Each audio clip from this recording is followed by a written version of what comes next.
I switched glasses with Frank and no one noticed. A simple, decisive movement, steady and without a tremor. Just minutes earlier, I had seen the thin, almost invisible film drifting gently on the surface of my wine, the warm yellow light from the kitchen making it glisten like an oil slick. Before I stepped in, Marjorie, my mother-in-law, had leaned over the kitchen counter, pouring something colorless from a small vial into that glass. When she turned back, her lips curved into a polite smile, but her eyes never met mine. "Special for my dear son-in-law," she said, her voice so sweet it left a bitter taste in my throat. Her 74th birthday dinner was held at home, in the classic style of Santa Fe's old money families. A long table draped in white linen, crystal glasses polished to a shine, the air heavy with the aroma of beef braised in red wine. Frank sat at the head of the table, whiskey in hand, recounting his years as a lawyer with pride. Anna, my wife, sat beside him, listening and laughing, as she always did. No one knew that the glass in front of Frank, the one meant for me, held something I could not name, but was certain did not belong at a family dinner. When dessert was served, Frank lifted his glass and drank it dry. From the far end of the table, I watched, keeping my expression calm. 15 minutes later, he began blinking rapidly, sweat gathering on his forehead, then excused himself. The scrape of a chair against the wooden floor. He left the table, slightly hunched, one hand pressed to his stomach. Marjorie started to rise after him, but stopped halfway when her eyes met mine. It lasted only a moment, but I knew the truth. She knew what had just happened, and she knew that I knew. I said nothing. Not then, not there. I scooped a spoonful of ice cream from the porcelain dish in front of me, letting the cold spread across my tongue, masking the heat of anger rising in my chest.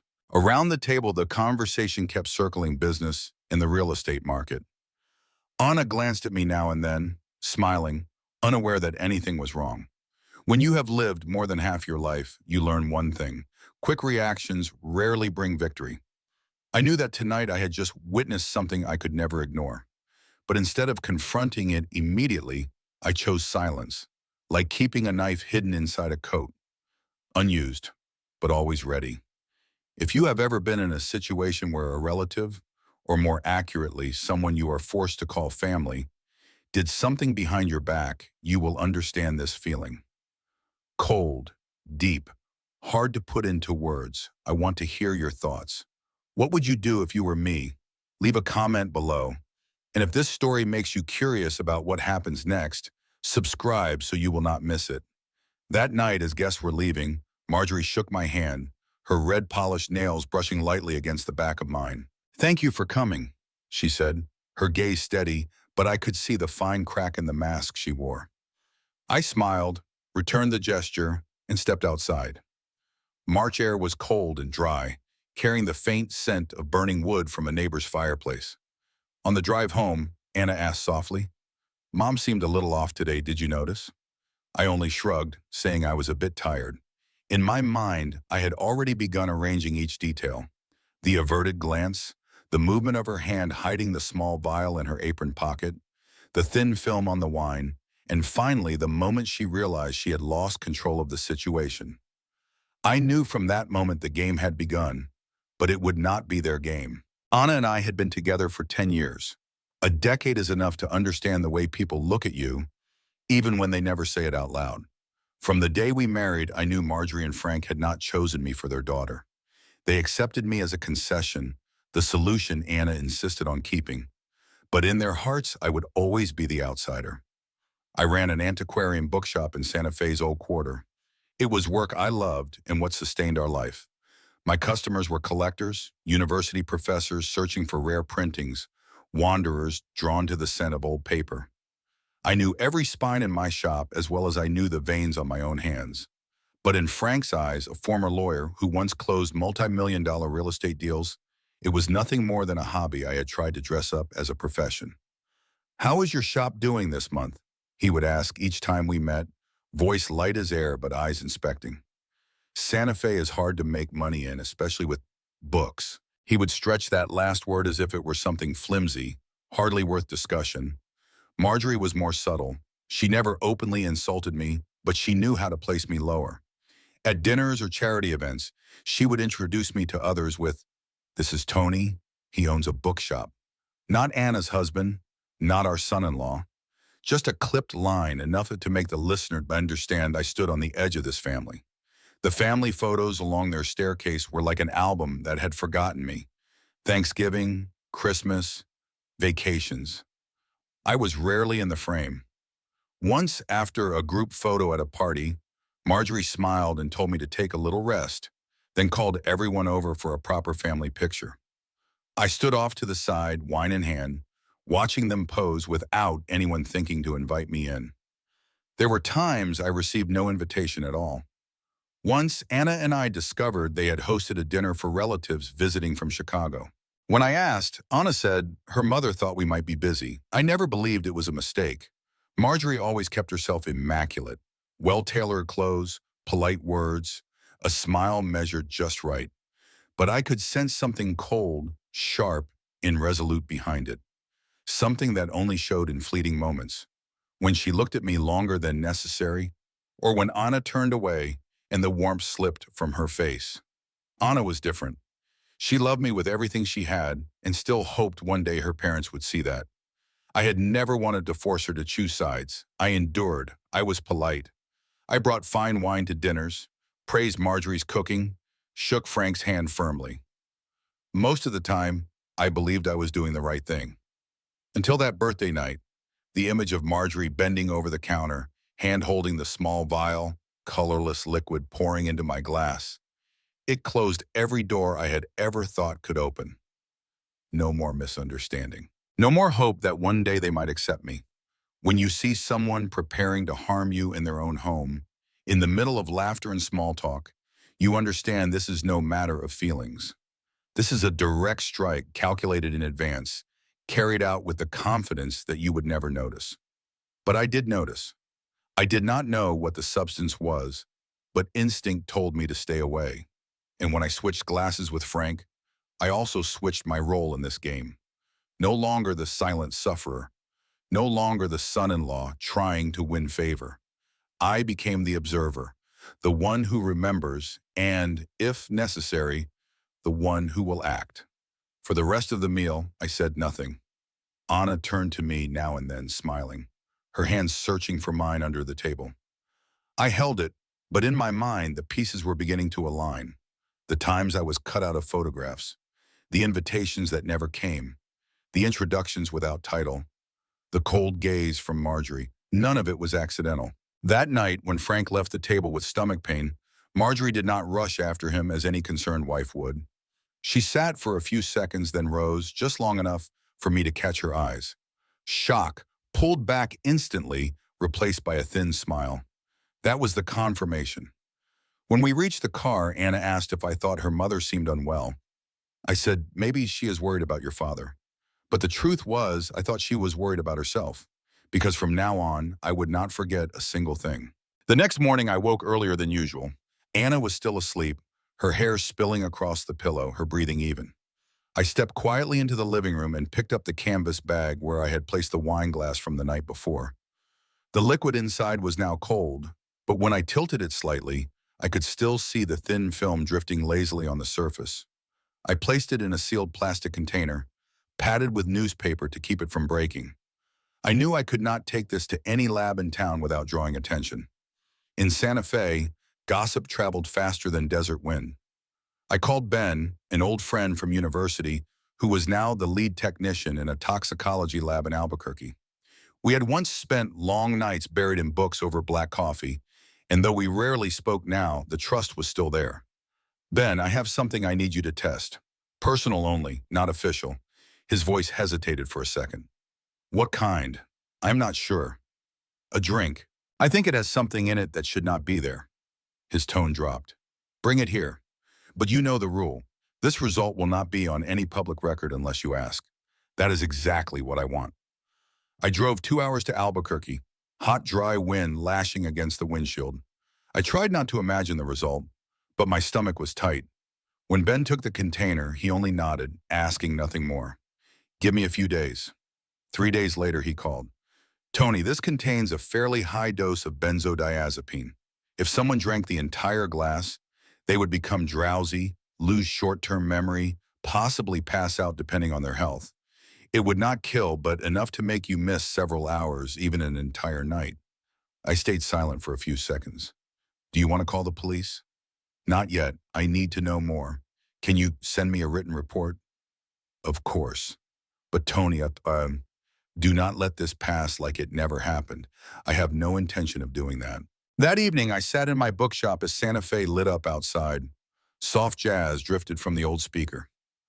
Ben's report lay sealed in an envelope on the table. Reading each cold, printed line felt like watching a verdict handed down to a trust that had just collapsed. I began investigating, but I had to do it quietly. Anna loved her parents, and if I rushed forward with accusations, she would only think I was trying to divide the family. I needed the truth piece by piece, arranged into a picture no one could deny. The first person I called was Paul Henderson, an old friend who had practiced law. We met at a small cafe on a quiet street corner. Paul, I need you to check someone's prescription history. Legally, if possible. He frowned. Who? Marjorie Lane. Paul leaned back. You are playing with fire, Tony. But fine, I will try. Only because I owe you for that manuscript years ago. A week later, Paul called back. You were right. She has benzodiazepine prescriptions from 3 different doctors. High doses, renewed monthly. And listen to this. One of them was issued just 2 days before the party. I thanked him, keeping my voice steady. The pieces were falling into place. I thought of Linda, the housekeeper who had worked for Marjorie's household for nearly 10 years before leaving 3 years ago. I found her number in an old notebook. When I visited, she lived in a small home on the city's edge, her front garden full of lavender. Tony, she said in surprise as she opened the door, it has been a long time. We sat in her bright kitchen. I did not dance around the question. Linda, have you ever seen Marjorie put something into someone's drink? She hesitated, then nodded slightly. Once, about 5 years ago, she made a cocktail for a guest, a friend of Frank's, and I saw her pour something from a small bottle. The man had to leave early, feeling dizzy. Why did you not say anything? Linda sighed. In that house, Tony, some things are best left unsaid. I needed the job.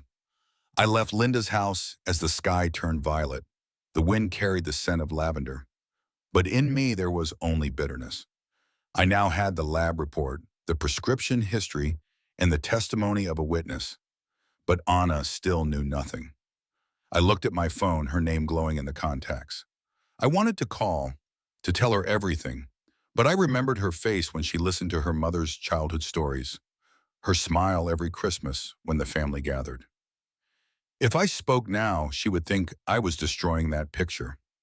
No, I would keep it to myself, at least until I had the complete picture, one that anyone could see clearly. That night, when I closed the shop, I turned off the lights and left everything in darkness. Just like this secret, still hidden, but I knew one day it would have to come into the light. And when that day came, no one would be able to pretend they did not know. After collecting the first pieces, I began to realize I was standing in front of something much bigger than a spiked glass of wine. This was not just about Marjorie wanting to remove me from her birthday dinner or humiliate me. This was a pattern, a method of control she had refined, sharpened, and applied to anyone who did not fit her standards. I decided to start with the Anna's past. If I wanted to understand how they operated, I needed to know who had once stepped into the circle Marjorie and Frank had built and been pushed out. This opportunity came when I found Clara, a college friend of Anna's whom I had never met. I came across her name in an old photograph Anna kept in a memory box. Anna had once said Clara was her best friend in their second year, but they had drifted apart for reasons unclear. I found Clara through social media, sent a short message, and unexpectedly got an agreement to meet. We chose a small cafe in Albuquerque where Clara lived and worked. She recognized me as soon as I walked in, her eyes both curious and cautious. After a few pleasantries, I was direct. Clara, I know this might be an odd question, but why did you and Anna stop being close? Clara bit her lip, looking down at her cappuccino. Tony, I think I know why you are asking. Anna never said it outright, but I believe it was because of her parents, specifically her mother. Why? Because I once overheard Marjorie telling Anna that I was a bad influence and only wanted to take advantage of her. A week later, Anna suddenly avoided me. Someone in our department spread a rumor that I had spoken badly about her, but I never did.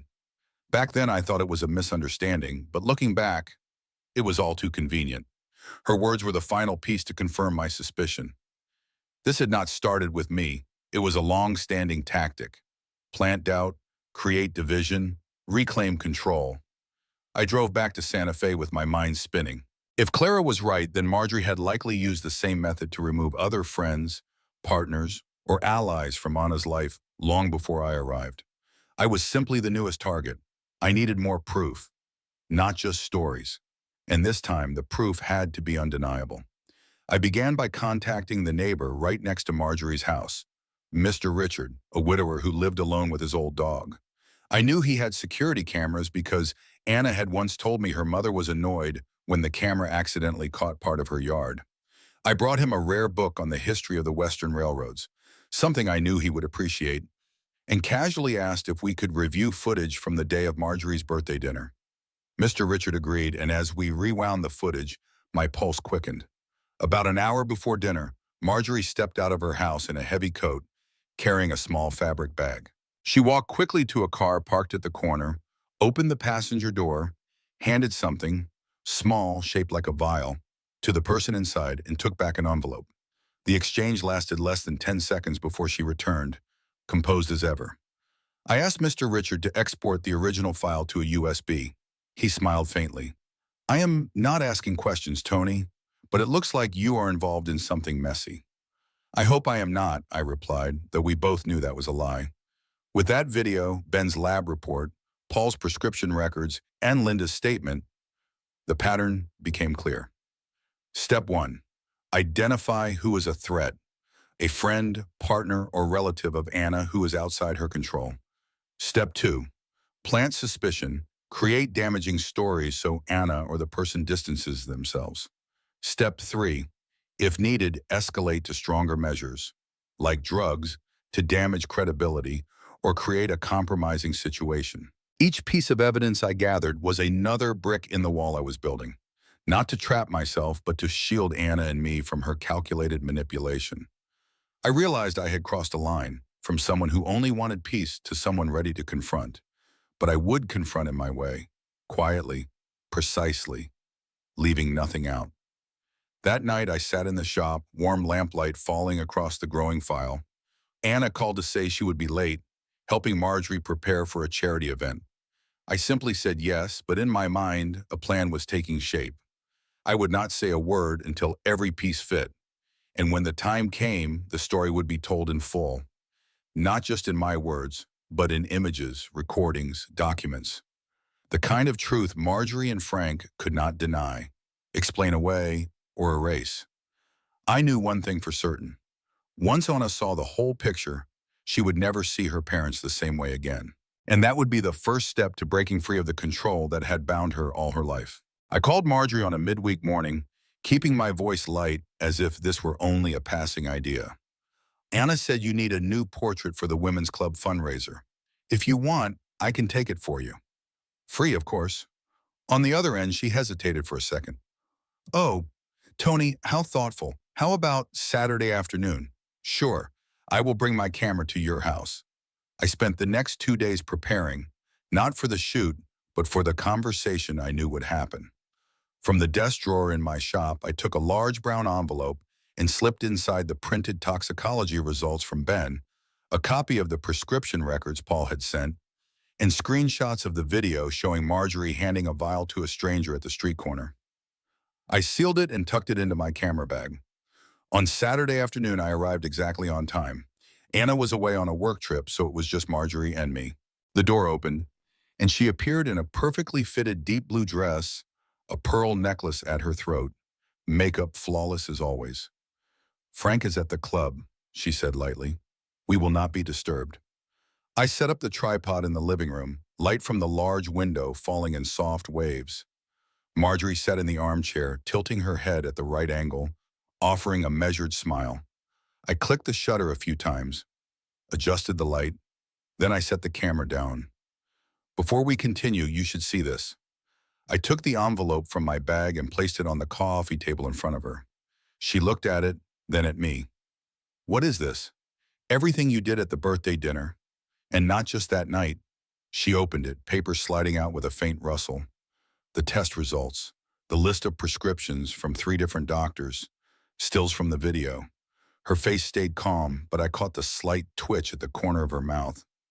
I know what you did, I said slowly. And I know why. She set the papers down, her eyes narrowing. Why? You think you matter enough for me to poison you? Ridiculous. Not poison, just enough to make me miss an event, to damage my credibility, to make Anna think I am not trustworthy. Right, Marjorie leaned back, smiling thinly like a blade. You are smarter than I thought, but smart does not mean worthy. Anna needs a man who can protect her, lift her up, not a bookshop owner scraping by among old pages.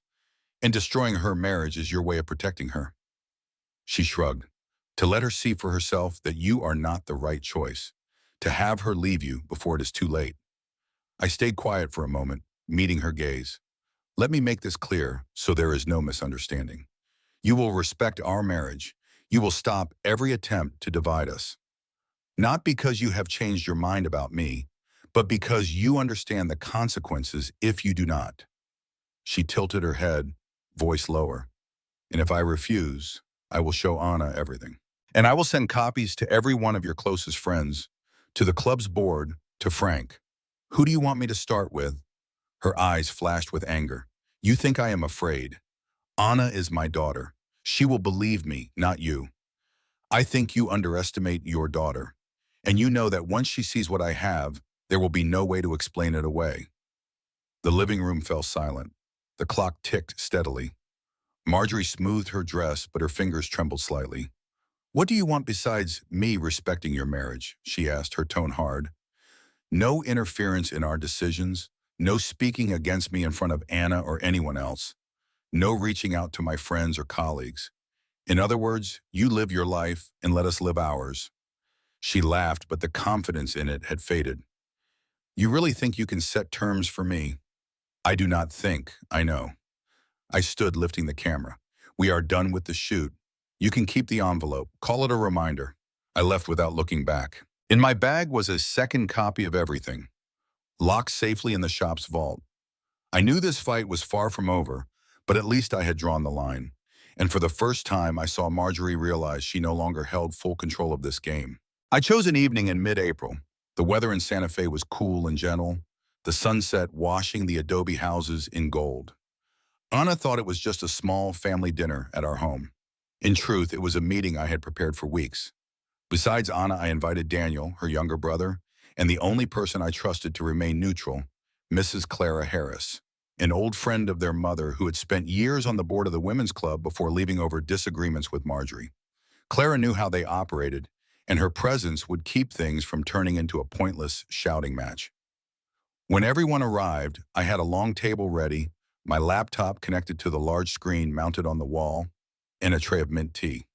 Anna frowned slightly when she saw the setup. What are you doing? Tonight, I said, we are going to talk about the truth. No circling around, no half words. The doorbell rang. Frank and Marjorie stepped in, dressed as if for a formal dinner. Frank wore a polite smile. Marjorie's gaze swept the room, pausing briefly on the blank television screen. I invited everyone to sit. Once they were settled, I opened a folder on the screen. Folder 1. Evidence. The first image appeared, a frame from Mr. Richards' security camera showing Marjorie handing a small vial to a man in a car, receiving an envelope in return. Frank raised his eyebrows. What is this? Video footage from the day of Marjorie's birthday. 1 hour before dinner, I replied. The next image, a photo of the test results from Ben's lab, clearly stating the benzodiazepine content in the wine sample. Then came a prescription history from 3 different doctors, Marjorie's name printed in bold at the top. Marjorie gave a thin, airy laugh. Tony, this is absurd. You fabricated all of this. Frank nodded. You are trying to spin a story to divide the family. I said nothing, only clicked to the first video clip, footage from the kitchen that night, from a security camera I would not name yet. Marjorie at the counter pouring a clear liquid into a wine glass. The kitchen door open. I entered. She quickly slipped the vial into her apron pocket before handing me the glass. Daniel leaned forward. Mom, this is edited, Marjorie cut in sharply. Where did you get this? I moved to an audio recording. Linda, the former housekeeper, describing seeing Marjorie spike drinks for guests. Then Clara recounting how she was cut off after being slandered. Frank's patience began to fray.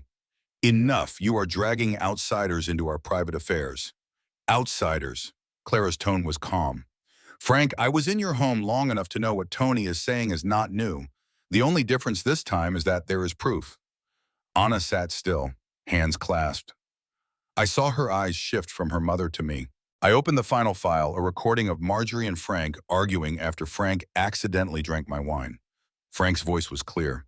This is not the first time you have done this. Marjorie's reply was cold. You drank the wrong one, and if Tony had drunk it, then we would be finished by now. The room went silent. Daniel turned to his mother, face flushed. Mom, is this true?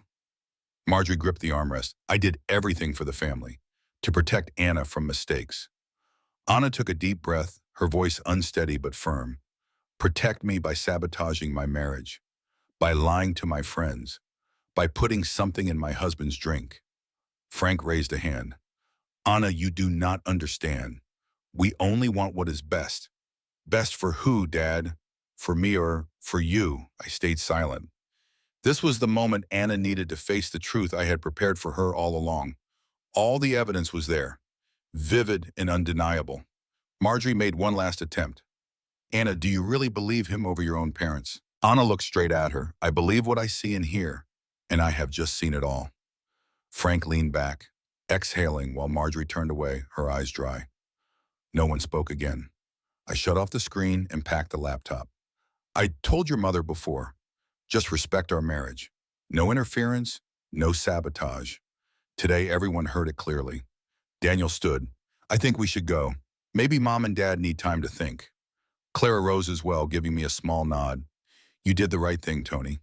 When the door closed behind them, Anna stayed in her seat, eyes red but voice steady. I hate that I believe this, but I cannot deny it anymore. I need time, but I know you did this for us. I only nodded because sometimes words become unnecessary. That night, I understood that a part of Anna had just broken, the part that trusted her parents without question. But I also knew it was the first step for her to break free from the grip that had bound her all her life. And for me, it was the beginning of the freedom we needed. After that confrontation at our home, the atmosphere between both sides changed completely. There were no apologies, no formal commitments. But what happened afterward said it all. Marjorie and Frank stopped calling Anna unexpectedly to have private talks, stopped sending those subtle messages implying that I was not stable enough, and stopped organizing dinners we were obligated to attend. Family gatherings still took place during major holidays, but they were short, polite, and no one brought up what had happened. The space they left behind was not a loss, but a new room to breathe. Anna realized this only a few weeks later.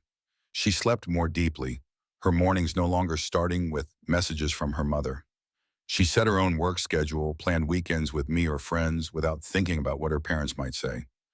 One morning, I caught her standing at the living room window, a cup of tea in her hand, looking out at the street with a faint smile. When I asked, she simply said, I feel lighter, like I just took off a heavy coat I never knew I was wearing. I used that newfound peace to do something I had long been planning. Expand the bookstore. It would no longer be just a place to sell rare books and first editions, but a cultural space for the community. I rearranged the store layout, turned the attic into a cozy reading room with armchairs, wool rugs, and soft yellow lights. At the back, I built an enclosed courtyard, big enough to host talks, book readings, and outdoor film nights. The change spread faster than I expected. On weekends, the store became busier. Customers came not just to buy books, but stayed for hours to talk, join discussions, or simply read in peace. A few local high school teachers started bringing students to learn about rare prints and the history of publishing. The local paper ran a long piece about the store, calling it a touch point of memory in the heart of Santa Fe. I knew Frank would read it. He would see the picture of me standing among the shelves, shaking hands with customers, and understand that the bookstore owner he once mocked had built something lasting and respected. Anna joined every step of the project. She designed event posters, chose furniture colors, and even led a discussion on environmental literature, her favorite subject. I noticed the way she moved around the store, greeting guests, laughing freely in conversation, no longer carrying that flicker of caution she used to have whenever her parents entered one of our spaces. Now no one had the right to break that newfound confidence. Marjorie, as I expected, kept her distance. The first time we met after the confrontation was at a charity event hosted by a mutual friend. She wore a gray silk dress, her face carefully made up, and smiled politely when she saw me. We exchanged a few questions about work before she turned to speak with someone else. No more scanning glances from head to toe. No more sarcastic remarks disguised as compliments. Frank was more open. He would sometimes offer a handshake, ask a few questions about the store and its events. He never brought up the past, nor did he give the life advice he once did. I do not know if it was acceptance or just a silent strategy, but I did not care. Boundaries had been set, and what mattered was that they were being respected. That summer, we celebrated the bookstore's 10th anniversary. More than 100 people came. Authors, journalists, neighbors, friends. I invited both Marjorie and Frank. They arrived late, stayed about 45 minutes, bought a photo book to support the store, shook my hand before leaving. No comments, no scrutiny, just a brief presence like a social ritual. When the last guest left, Anna and I stood by the door, watching the streetlights spill across the sidewalk. She squeezed my hand. I think we finally got out. I nodded, out of the spiral, because that is what it was. For years, our relationship with them had been like a never-ending spiral, where every word, every decision, every action was pulled into an invisible force of control. We were always on defense while they always sought to steer our direction. But now that spiral had stopped. Not with a loud crash, but with a series of steady moments, each step building a safe distance. Marjorie might still think I am not worthy. Frank might still believe he knows what is best for Anna. But they had learned one thing: their opinions no longer had the power to decide our lives. Sometimes on late evenings in the store, when the yellow lights cast over the spines of old books, I would look around and feel a peace I could not have imagined years ago. Anna would sit at the table near the window, flipping through a novel, occasionally looking up to smile at me. Just a simple moment like that, yet I knew we had protected the most precious thing: our freedom and trust in each other. No one could step in to break this rhythm of life anymore. No more coincidental calls to plant doubts. No more subtle traps designed to push one of us away from the other. We had kept what mattered most, and kept it in a way that allowed both of us to hold our heads high. To me, that was the true victory. Not making someone lose, but making them accept our boundaries. Not turning them into allies, but making them understand that their interference no longer had ground to survive. And so, the spiral they had created all those years had been broken, decisively, beyond repair. When I look back on everything, I realize my true victory was not making Marjorie or Frank bow their heads, nor was it forcing them to publicly admit they were wrong. My greatest victory was setting boundaries, protecting them until the end, and living according to my own values despite all the pressure. I did not need to bring anyone down to feel that I had won. I only needed to know that my life was being shaped by my own hands, not by the will of others.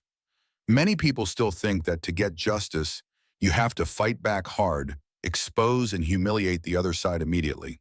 But in reality, that is often the path that drags you into their vortex, the kind of vortex where they already know how to play and control the game. What I learned is this: when you refuse to take part in that game, you change the board entirely. They no longer control how you respond, cannot predict your next step, and cannot pull you down with them. I know there are many people in situations like I once faced. Maybe you are being looked down on by your partner's family because of your background, your job, or because you do not meet the standards they set.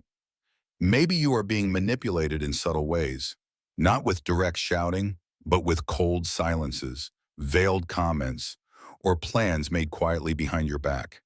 You feel you must always be on guard, always defending yourself, and always fearing that one day everything will collapse because of a scheme you did not see coming.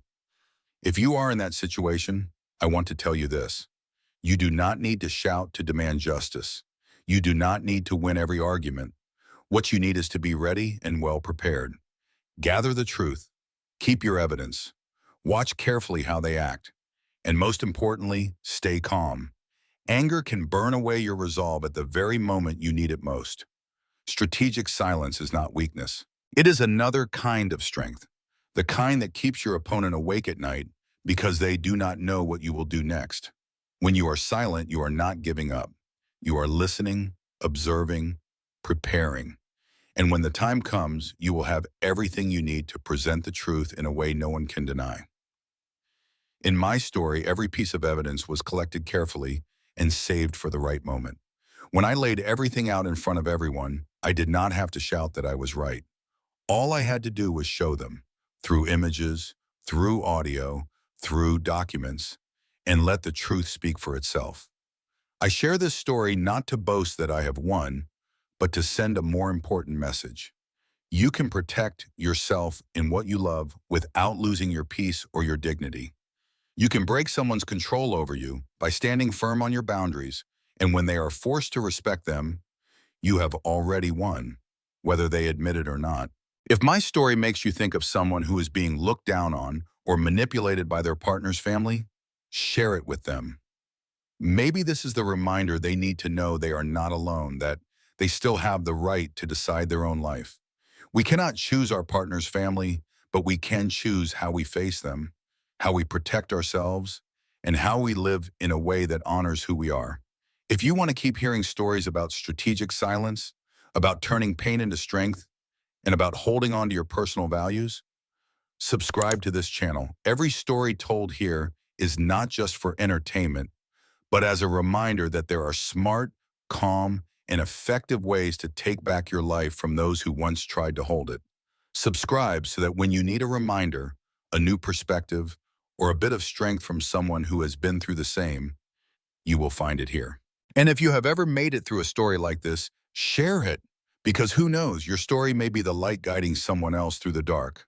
Live by your values, protect your boundaries, and remember, you do not need to shout to win. Sometimes the quiet victory is the one that lasts the longest.